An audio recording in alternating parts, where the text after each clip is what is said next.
아침에 내가 첫 발을 딱 디딜 때 찌릿하면서 아프단 말이죠. 미세하게 손상이 생기고 손상이 생기고 손상이 생기면서 계속 악순환이 반복되는 질환이 이 질환이라고 생각하시면 될 것 같아요. 침대에서 5분씩 이렇게 스트레칭을 해주고 꾸준히 반복을 하시게 되면 굉장히 효과를 많이 봅니다. 관심을 가지고 이걸 꼭 치료를 하도록 하셔야 됩니다. 안녕하십니까. 저는 정형외과 전문의 윤재웅이라고 합니다. 무릎, 어깨, 발 이런 여러 가지 관절과 척추에 관한 질환에 대해서 여러분들께 유익한 시간이 됐으면 하는 바람입니다.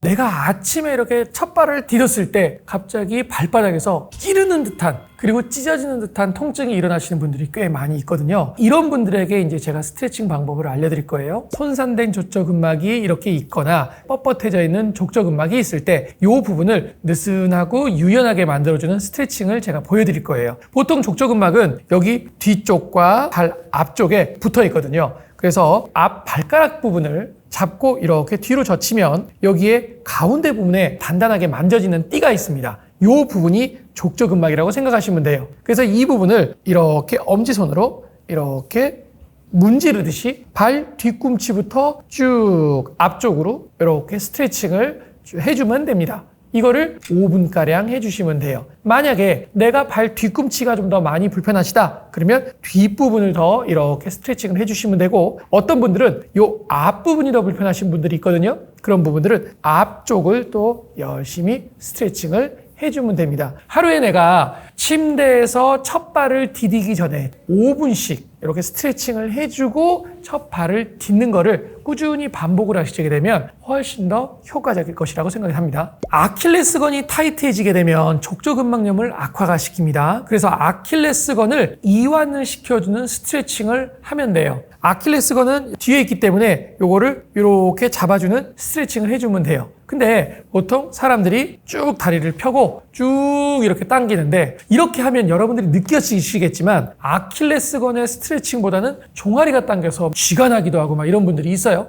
이럴 경우에는 살짝 무릎을 굽힌 상태에서 이렇게 지그시 당겨주게 되면 종아리가 당기지 않고 아킬레스건에만 스트레칭 효과를 나타낼 수가 있어요. 그래서 이렇게 지그시 당겨서 10초씩 10번 정도를 하루에 아침 그리고 저녁에 해주시면 훨씬 더 효과적일 것 같아요. 만약에 집에 수건 같은 게 있다면 그 수건을 가지고 이렇게 잡고선 무릎을 살짝 구부린 상태에서 쭉 잡아가지고 뒤로 젖혀주면 좀 더 아킬레스건에 스트레칭을 하는데 효과적이에요. 만약에 이런 것들이 없다면 그냥 내가 무릎을 살짝 구부린 상태에서 뒤로 쭉 젖혀서 10초씩 유지해도 무방합니다. 공이나 캔 등을 이렇게 막 굴리는 사람들 있잖아요. 그게 효과적이다, 이렇게 보통 얘기를 많이 하죠. 효과적이긴 해요. 그러나 족저근막이 캔 같은 거를 이렇게 누르게 되면 위로 이렇게 느슨하게 올라와 있어서 효과가 다소 떨어지기 때문에 제가 지금 알려드린 두 가지를 번갈아 가면서 쭉 하시면 훨씬 더 효과적일 겁니다.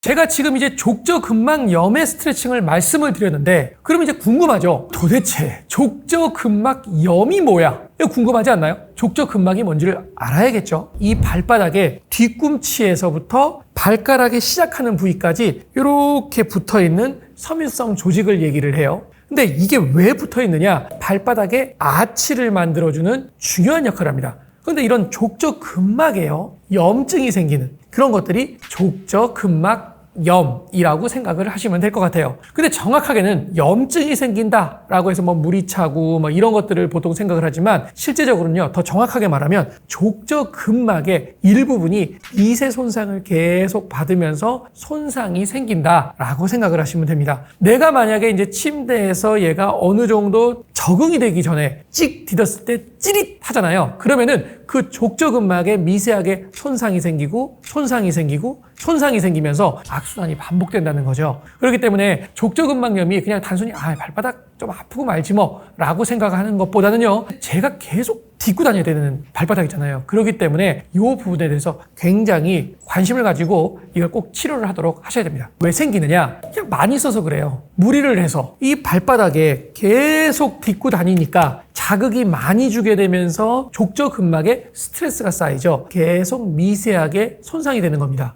바꿔 말하면요, 신발을 푹신한 신발이 아니라 딱딱한 신발을 신게 되면 더더욱 계속 긴장이 되고 자극이 되겠죠. 그렇기 때문에 족저근막에 무리가 오게 되죠. 무리를 계속 줄 수 있는 상황이 되게 되면 족저근막염은 악화가 된다라고 보시면 돼요. 또 하나는요, 아킬레스건을 말씀을 드렸는데 이 아킬레스건은 이렇게 뒤쪽에 붙어 있어요. 근데 아킬레스건이 타이트해지게 되면 어떻게 되죠? 발이 이렇게 모양새가 변화가 되려고 자꾸 하겠죠. 그렇게 되면 족저근막이 타이트해지고 긴장 상태가 되기 때문에 아킬레스건이 타이트해져 있는 경우에는 족저근막염을 악화를 시킵니다. 또 하나는요, 평발이 있는 분들 있잖아요. 이렇게 정상적으로 디뎌져야 되는데 발이 이렇게 안쪽으로 계속 디뎌지면서 족저근막이 넓게 계속 자극을 줄 수밖에 없는 구조가 되거든요. 평발이 있는 분들은 족저근막에 자극을 많이 주면서 족저근막염을 악화를 시킨다라고 생각을 하시면 될 것 같고요. 반대로 발이 너무나도 이렇게 뾰족하게 세어있는 요족이라는 발 변형이 있어요. 이런 요족을 가지고 있는 분들도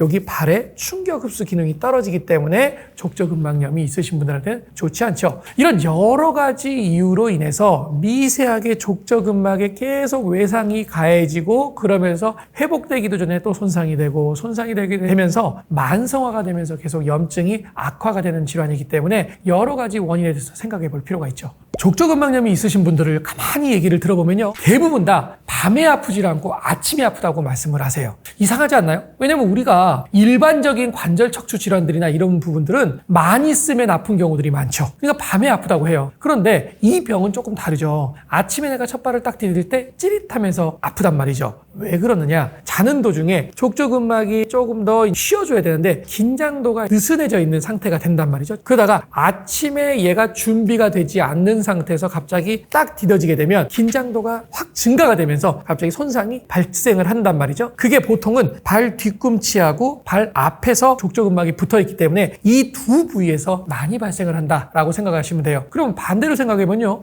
오래 앉아가지고 있다가 일어서서 힘을 딱 줄 때 이때도 많이 발생을 할 수 있다라고 생각하시면 돼요. 그러면 내가 처음에 디뎠을 때 손상이 되면서 통증이 생겼다가 오히려 조금 활동을 하게 되면 좀 나아지는 듯 하지만 계속적으로 이런 악화 호전이 반복이 되면서 다시 증상이 조금 더 악화가 되고 좀 더 악화되고 아침에 디뎠을 때 좀 더 아픈데? 라는 식으로 계속 악순환이 반복되는 질환이 이 질환이라고 생각하시면 될 것 같아요.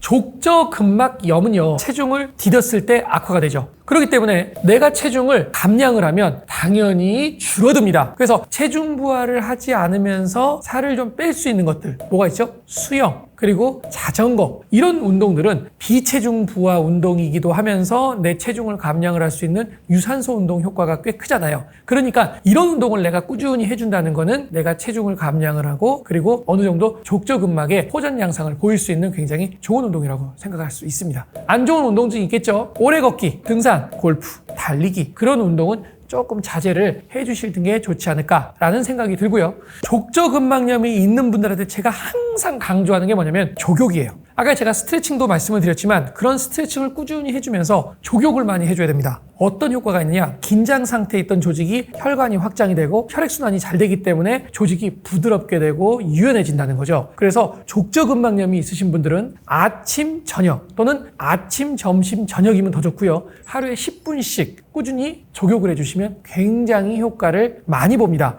그리고 또 하나는요, 깔창을 해주시는 게 좋은데 족저근막염이 생기는 원인 중에서 딱딱한 신발을 신는 거 안 좋다라고 말씀을 드렸죠. 그러면 반대로 너무 푹신한 신발을 신으면 어떻겠냐? 그것도 좋지 않아요. 왜냐면 너무 푹신한 신발을 신으면 발이 너무 휘청휘청거리면서 중심을 잡기 힘들어집니다. 그래서 적절한 쿠션감이 있는 신발을 신어주는 게 좋은데 이 깔창은요, 어느 정도 내가 충격을 흡수할 수 있도록 도와주고요. 또 이 뒤꿈치에 보면 지방 패드층이 이렇게 쭉 이렇게 있는데 그 부분이 피부와 뼈 사이에 있거든요. 그 부분에 부하가 덜 가게 만들어줍니다. 만약에 내가 평발이 있으신 분들, 아치를 조금 더 서포트를 해주는 평발 교정용 깔창을 해주시면 훨씬 더 내가 평발로 인해서 족저근막염이 심해지는 것을 예방할 수가 있기 때문에 굉장히 치료 및 예방에서 깔창은 좀 더 효과가 좋을 것 같습니다.